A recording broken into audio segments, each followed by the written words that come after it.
Hey guys, how are you today? Today I'm bringing to you the sticky drumette recipe. Now this is a favourite in our house. We never have drumettes though. We always have drumsticks or thighs or something like that. But this marinade is amazing. You will never have to go to the shops and buy the one that's already marinated for you, because you can make it yourself with no numbers, no additives, no preservatives and all that sort of stuff. The only what's the word I'm after? The only ingredient that's a bit funny is your soy sauce. So it depends what brand you use as to what numbers might be in that, but everything else you'll know exactly what's in it. So let me show you how easy this is with this recipe, and I'm going to give you some shortcuts along the way as usual as well. So start cooking. 30 grams of fresh ginger. Now, a tip with your ginger, I never bother peeling it. So if it's really old and manky, I'll cut those bits off that are all shrivelly and gross, but otherwise it goes straight in, warts and all, okay? It's going to get cooked, so it doesn't really matter. Now, I'm a bit short on ginger.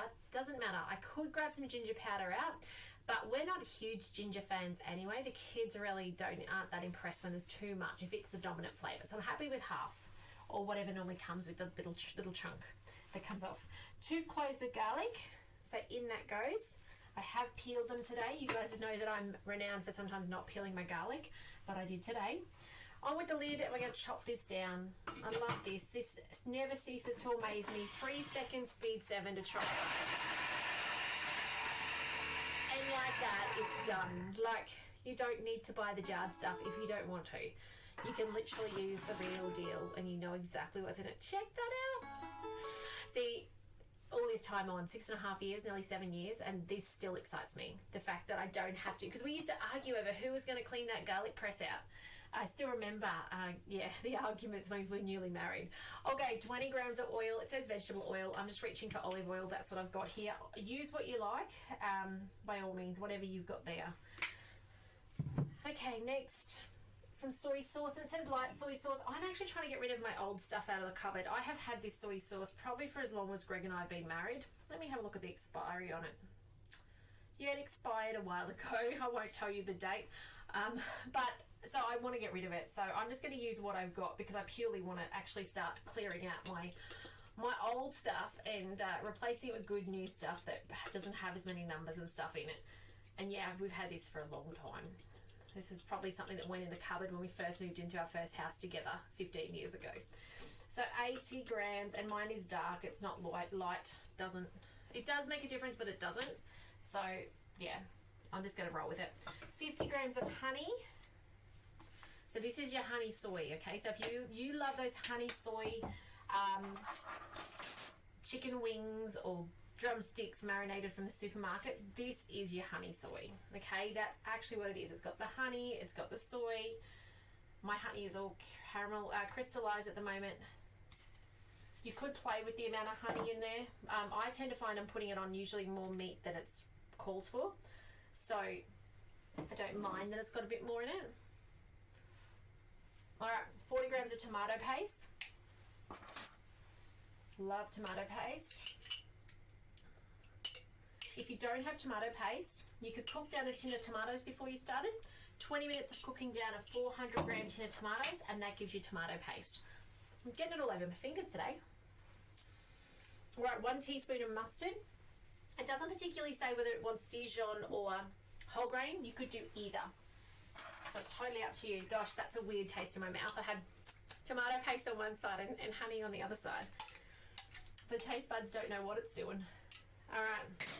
So 1 teaspoon of mustard. You could even use mustard powder if you wanted to. Now, orange juice. I can't be bothered juicing an orange. So what I do is I chuck the whole lot in. I have been known in the past as well to, so I've just cut the skin off that, by the way. I've used orange oils in the past as well as a way of just getting around it, and I've completely omitted it sometimes as well. So lots of different options there. I do need to remember though to go back and blitz this down so that becomes paste-like in a second, okay? Some pepper, and on with the lid. So now it's got 20 seconds, speed 6. I need to go more than speed 6. I don't have orange juice. I've got orange segment, big one. So we'll go up to 6. Once it gets to 6, we can open it up.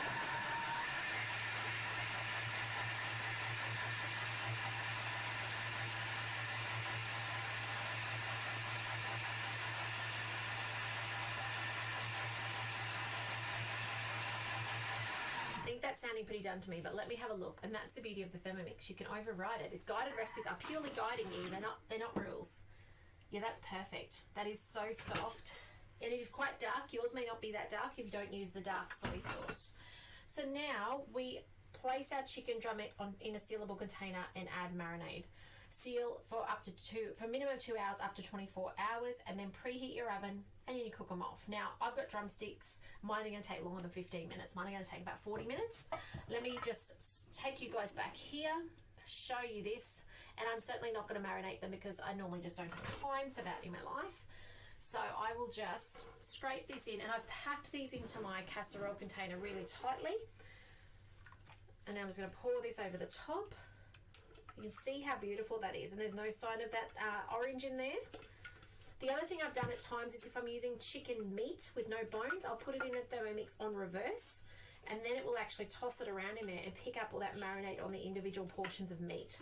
And then I pour it out of my tray single file and put it in the oven like that.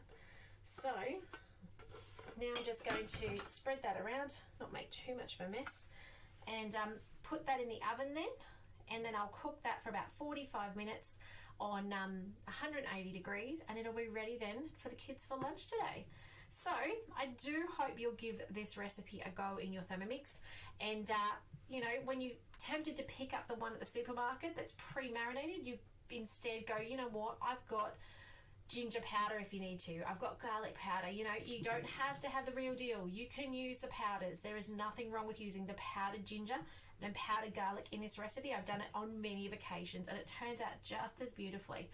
By the way, if you like a bit of chili, sprinkle some chili on the top before it goes in the oven. It just takes it to the next level. So there you go. There is your sticky drumettes ready, or well today drumsticks, ready to go in the oven and cook. So I hope you found this helpful. I hope you give it a go in your Thermomix, your TM31, your TM5 or your TM6. I'll be back tomorrow to inspire you with more recipes for your Thermomix. Please do reach out if you've got questions. If there's something you need assistance with, please do reach out, whether it's regarding your Thermomix as it is or whether it's regarding getting a Thermomix. I love to help you get more and more out of your Thermomix, and that's what these videos are for. So do search through, subscribe and like, and you know, get inspired with your Thermomix, because it can be so much more than often we give it credit for. So have a great day, guys, and I'll see you tomorrow. Bye for now.